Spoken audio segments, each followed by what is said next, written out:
রানীগঞ্জের রাস্তার অবস্থা অত্যন্ত খারাপ। কোথাও ছোট বড় গর্ত, তো কোথাও আবার পিচের রাস্তা উঠে গেছে, কোথাও আবার ইট পর্যন্ত উঠে গেছে। পথ চলতি মানুষের হাঁটা পথ সহ গাড়ি চালকদের অসুবিধার সম্মুখীন হতে হচ্ছে। স্টেশন চত্বর, বড় অফিস, বাইপাস রোড, প্রায় সমস্ত জায়গায় সড়ক ব্যবস্থা অত্যন্ত খারাপ। যদিও 60 নম্বর জাতীয় সড়কে বেশি সংখ্যক যান চলাচল করে, এই রাস্তা দিয়ে স্কুলের ছাত্রছাত্রীরা যাতায়াত করে। বর্ষার মরশুমে রাস্তার অবস্থা আরো খারাপ হয়ে যায়, যে কোনো সময় ঘটতে পারে বড় ধরনের দুর্ঘটনা। এ বিষয়ে রানীগঞ্জ বোরো 2 চেয়ারম্যান জানান, বর্ষার মরশুমে রাস্তার এই অবস্থা, বর্ষা শেষ হতেই রাস্তা মেরামতের কাজ তারা করবেন। কি বলেছেন তারা, শোনাবো আপনাদের।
বর্ষা হলো, পুরো পৃথিবীতে বর্ষা হচ্ছে, আপনারা দেখছেন রাস্তাঘাটগুলো সব জায়গা অবস্থা খারাপ হয়ে গেছে। আমরা দেখি যত তাড়াতাড়ি বর্ষাটা থামলে আমাদের সব ব্যবস্থা, পূজার আগে রাস্তার ব্যবস্থা করবো। এই জল যেরকম বৃষ্টি হচ্ছে, এই সময় তো কাজ হবে না, তাও আমরা রাবিশ ফাবিশ বেলে রাস্তাটাকে মানে যাতায়াত মানুষ করতে পারে, তো আমরা রাবিশ উবিশ ফেলে মেকআপ করছি, মানুষের অসুবিধা না হয়। এটা বড় বড় ব্রিজ বিল্ডিং সব ধয়ে গেছে এই বর্ষাতে। আমাদের রানীগঞ্জে তাও ভগবানের কৃপা আছে, আল্লাহর করম আছে, আমরা অনেকটা বেঁচে দিচ্ছি। बरसात के बाद रास्ता को संभाल किया जाएगा। बरसात के बाद हाल ही में दुर्गा पूजा पहले काम किया जाएगा सब रास्ता का। और ये बरसात के कारण ये तो कुदरती आफत है, इसमें कौन क्या करेगा। सबके साथ, सब देश के साथ इस तरह हो रहा है। ये हमारा सिर्फ रानीगंज में नहीं है, पूरे पश्चिम बंगाल, पूरे हिंदुस्तान और यूरोप में भी इस तरह का हो रहा है। रानीगंज के प्रत्येक वार्ड के वासियों का कहना है कि नगर निगम इसमें कोई स्टेप नहीं ले रहा है, तो वो लोग क्या बोलना चाहिए? तो देख रहे हैं नगर निगम स्टेप ले रहा है कि नहीं, पौरसभा काम कर रहा है कि नहीं, राबिश उबिश डाला जा रहा है। फिर हमारे बीच में एक NH का रास्ता है, NH 60, NH 19, उसका एक डिपार्टमेंट अलग है।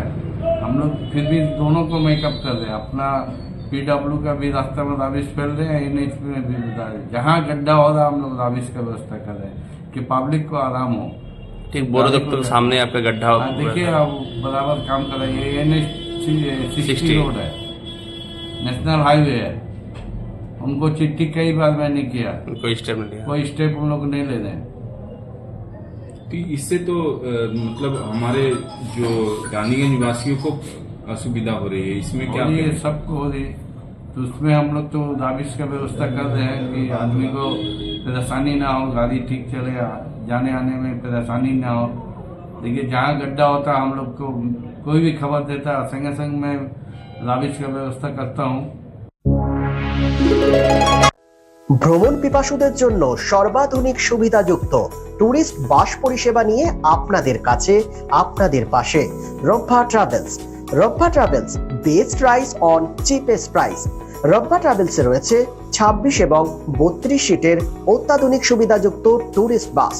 রব্বা ট্রাভেলসের প্রতিটি bus push back seat, air condition, wifi এবং অডিও ভিডিও সুবিধাযুক্ত। সুতরাং আর দেরি কেন, আপনার ভ্রমণকে আরামদায়ক করতে এবং সুরক্ষিত রাখতে আজই যোগাযোগ করুন Rabba travels, Asansol. Phone number 7872790000। Be positive, think better. Make a bright future with Mishra Nursing Institute Asansol. Mishra Nursing Institute Asansol is approved by West Bengal Nursing Council and Indian Nursing Council and affiliated to West Bengal University of Health Science. Mishra Nursing Institute Asansol associated with Marwari Relief Society Hospital, which is our parent hospital, and our affiliated hospital is Asansol District Hospital and few rural health centers in Asansol for providing clinical and field training to BSc Nursing and JNM Nursing students. Mishra Nursing Institute Asansol offers BSc Nursing for 4 years. Eligibility of admission 45% marks in HS with science stream and English, and JNM course for 3 years.